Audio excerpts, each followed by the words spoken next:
एक फैक्ट्री किस तरह से काम करती है?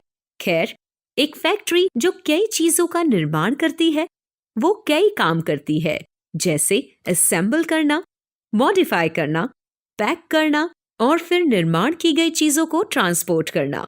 इसी तरह का प्रोसेस सेल में भी होता है। एंडोप्लाज्मिक रेटिकुलम नामक एक ऑर्गेनेल फैक्ट्री की तरह ही काम करता है, जो कुछ जरूरी पदार्थ बनाता है, जबकि गॉल्गी एपरेटस नामक दूसरा ऑर्गेनेल पैकेजिंग और ट्रांसपोर्ट करता है। चलिए पहले हम एंडोप्लाज्मिक रेटिकुलम के बारे में डिटेल में सीखना शुरू करें। एंडोप्लाज्मिक रेटिकुलम कैसे दिखता है? बस एक लंबी ट्यूब को इमेजिन कीजिए जो कि एक मेम्ब्रेन से घिरी हुई है। ये ट्यूब न्यूक्लियस के चारों तरफ है और ये सेल में से बाहर की ओर मूव होती है।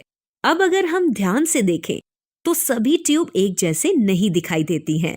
इस नेटवर्क में दो अलग अलग प्रकार की ट्यूब्स हैं।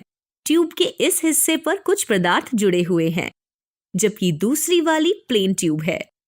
इन ग्रैन्युलर स्ट्रक्चर को राइबोसोम्स कहते हैं।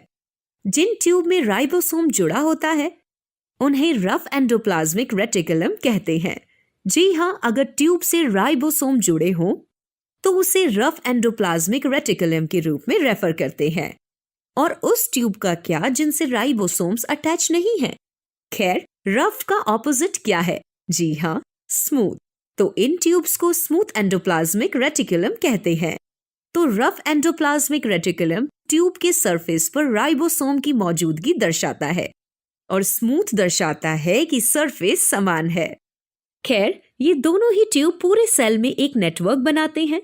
ये नेटवर्क किस लिए है? ये स्लाइड की तरह दिखते हैं, जो पूरे साइटोप्लाज्म में कुछ चीजों की मूवमेंट में सहायता करते हैं। इसी कारण ये ऐसे पाए जाते हैं। लेकिन इस फैक्ट्री का सबसे जरूरी काम क्या है? ये क्या बनाती है?